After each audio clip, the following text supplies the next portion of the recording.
మెట్టింటి వేధింపులు భరించలేక ఓ ఇల్లాలు ఇంటి ముందు నిరసనకు దిగింది. భర్త చేసే అరాచకాలను కొన్నాళ్ళు భరించినా ఫలితం లేకపోవడంతో పోరాటానికి సిద్ధమైంది. భర్త ఇంటి ముందు బైఠాయించిన ఈ మహిళ పేరు లక్ష్మి. కృష్ణా జిల్లా గన్నవరంకు చెందిన ఈమె బీటెక్ పూర్తి చేసి సాఫ్ట్వేర్ ఉద్యోగం చేసేది. ఆముదాలపల్లికి చెందిన సాఫ్ట్వేర్ ఉద్యోగి సూర్యకిరణ్తో 2010లో పెళ్లైంది. 10 లక్షల కట్నం, 15 తులాల బంగారు నగలు పెట్టి పెళ్లి ఘనంగా చేశారు లక్ష్మి తల్లిదండ్రులు. మ్యారేజ్ టైం అప్పుడు మాట్లాడుకున్నప్పుడు 1 ఎకర్ ల్యాండ్ ఇస్తారు అని చెప్పారు. వాళ్ళు కాదు అని ఎంగేజ్మెంట్ అయిపోయినప్పటి నుంచి మాకు 10 lakhs క్యాష్ కావాలని ఇది చేస్తూ ఉన్నారు. మేమైతే ఇవ్వలేము, ల్యాండ్ ఆల్రెడీ అమ్మాయి పేరు మీద రాస్తుంది, అదొకటి మట్టిగా ఇస్తాము అన్నారు. అది గన్నవరం దగ్గర ల్యాండ్, అది ఇచ్చారు. అది ఇచ్చిన తర్వాత మ్యారేజ్ అయిన తర్వాత ఇక్కడికి వచ్చిన తర్వాత నా గోల్డ్ మొత్తం తీసేసుకుని లాకర్లో పెడతామని చెప్పి అది ఇవ్వట్లేదు. సరే అని మేము అడగలేదు. అయితే 1 month అయిన తర్వాత మా మామగారు వచ్చేసి శాలరీ కోసం అని చెప్పేసి గొడవ పెట్టుకున్నాడు. నేను చెప్పా, ఫస్ట్ మంత్ శాలరీ ఏం రాదండి, నాకు లీవ్స్ అయి పెట్టేసి ఉన్నాను, నాకేం పెద్దగా రాలేదు, నేను అది ఇక్కడ నుంచి కుకట్పల్లి నుంచి రోజు చర్లపల్లి వెళ్ళటానికి నాకు ఛార్జెస్కి ఫుడ్కి సరిపోతుంది అని చెప్పాను. చెప్తే శాలరీ ఇవ్వట్లేదు అని చెప్పేసి అర్ధరాత్రి గెంటేశారు. పెళ్లైన తరువాత హైదరాబాద్ కూకట్పల్లిలో కాపురం పెట్టిన దంపతులు తరచూ డబ్బు విషయంలో వేధించేవాడని, భర్తతో పాటు అత్తమామలు టార్చర్ పెట్టేవారని బాధితురాలు అంటోంది.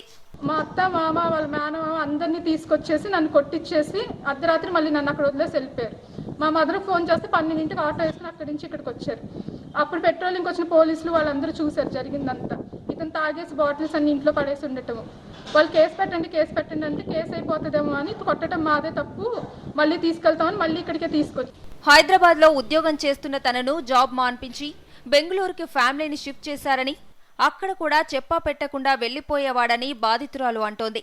వారం రోజులు మళ్ళీ ఏం మాట్లాడాలి, మళ్ళీ వారం రోజుల నుంచి మళ్ళీ మొదలు ఇట్లా పెళ్ళైనాక మళ్ళీ ఇక్కడ నుంచి బెంగళూరు తీసుకెళ్తా అని చెప్పేసి నా ప్లాంట్గా నా జాబ్ కూడా మానిపించి నన్ను అక్కడికి తీసుకెళ్లారు. ఇక్కడైతే వీళ్ళందరూ వచ్చి మాట్లాడుతున్నారు, ఏమైనా కేసు పెట్టిన వీళ్ళందరి మీదకి వస్తుంది అని చెప్పి. అక్కడికి వెళ్ళి ఏం చేసినా ఎవ్వరు అడిగే వాళ్ళు ఉండరు అని చెప్పి బెంగళూరులో సిటీ అవుట్స్కట్లో పెట్టి అక్కడ నాకు ఇంట్లోకి ఏం కావాలన్నా తీసుకురాడు. వీళ్ళు పద్దాక మా అత్త మామ అక్కడికి వచ్చేయటం, అక్కడికి వచ్చి రెంట్ హౌస్లో కూడా ఈ హౌస్కి రెంట్ మా అబ్బాయి కడుతున్నాడు కనుక రెంట్ హౌస్ కూడా నిన్ను ఉండనివ్వమని గొడవ పెట్టుకోవటం. ఒకవేళ నేను వెళ్ళను అని మొండికేసి కూర్చుంటే నన్ను అక్కడ వదిలేయటం, ఈ అబ్బాయిని తీసుకుని వచ్చేయడం అర్ధరాత్రి. 10 రోజులైనా అడ్రస్ ఉంటారు. భర్త వేధింపులు భరించలేక పోలీసులకు ఫిర్యాదు చేయడంతో 498 కేసు నమోదైంది. కోర్టు ఫ్యామిలీ మెయింటెనెన్స్ ఖర్చులు ఇవ్వాలని చెప్పినా డబ్బులు ఇవ్వలేదని చెబుతోంది. 498 పెట్టిన దగ్గర నుంచి ఇంకా హెరాస్మెంట్ ఎక్కువైపోయింది. దానిలో పేర్లు వాళ్ళకి తీపిచ్చేసేయాలి అని చెప్పేసి ఇన్ఫ్లుయెన్స్ యూజ్ చేసి అందరి పేర్లు తీపించుకుని ఓన్లీ అబ్బాయి ఒకటి పేరే ఉంది. ఇప్పుడు ఆ ఒక్క పేరుకి కూడా హెరాస్మెంట్ అనమాట. మమ్మల్ని ఇంటికి వచ్చి బెదిరించడం, ఆ పేరు తీపిచ్చేయాలని బెదిరిస్తూ ఉంటే మేము ఇంక ఇది భరించలేక మళ్ళీ డీవీసీ కేసు పెట్టామండి. డీవీసీలో నాకు మెయింటెనెన్స్ ఆర్డర్ అయింది, మంత్లీ 8,000. ఇప్పటి వరకు ఆ డబ్బులు కట్టలేదు. మొన్న రీసెంట్గా 3 years ఆర్డర్ ఇచ్చి 3 years పైన అయ్యిందండి. భర్త బెదిరింపులు ఎక్కువయ్యాయని పోలీసులకు ఫిర్యాదు చేసినా ఇప్పుడు పట్టించుకోవటం లేదని వాపోతోంది. కోర్టుకి రెసిడెన్స్ అడిగాం, మాకు residence order with accommodation provide చేయాలి, అట్ ద సేమ్ టైం నన్ను ఏమి ఇట్లా కొట్టకుండా ఇది చేయకుండా ఉండాలి అని చెప్పేసి నాకు ప్రొటెక్షన్ ఆర్డర్ వచ్చింది. ఇదే కాపీ వెళ్ళి కేపీహెచ్బి స్టేషన్లో సర్వ్ చేసామండి. సర్వ్ చేస్తే వీళ్ళు నా కంప్లైంట్ తీసుకోకపోగా నన్ను సరే అకామిడేషన్ చూపించట్లేదు అన్నప్పుడు మరి నేను ఇంకెక్కడికి వెళ్ళి ఉంటాను, ఎక్కడికి వెళ్ళి అడుగుతానండి.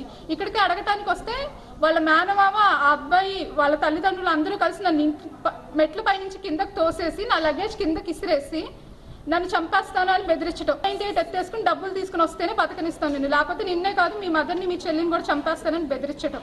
సరే అని కంప్లైంట్ ఇవ్వడానికి స్టేషన్కి వెళ్తే స్టేషన్లో కంప్లైంట్ తీసుకోకుండా రివర్స్లో నేను భార్యని భర్తని ఇంటికి రాక ఎక్కడికి వెళ్తాను మరి, కోర్టు నుంచి ఆర్డర్ ఉన్నప్పుడు. ఇక్కడికి వస్తే రివర్స్ లో మళ్ళీ నేను న్యూసెన్స్ చేశానని నా మీద కంప్లైంట్ ఇవ్వటం, వాళ్ళు ఆ కంప్లైంట్ తీసుకోవటం. మళ్ళీ ఇంట్లోని ఆమెకు సంబంధించిన వస్తువులు బయటపడేయడంతో భర్త ఇంటి ముందు న్యాయ పోరాటానికి దిగింది బాధిత మహిళ.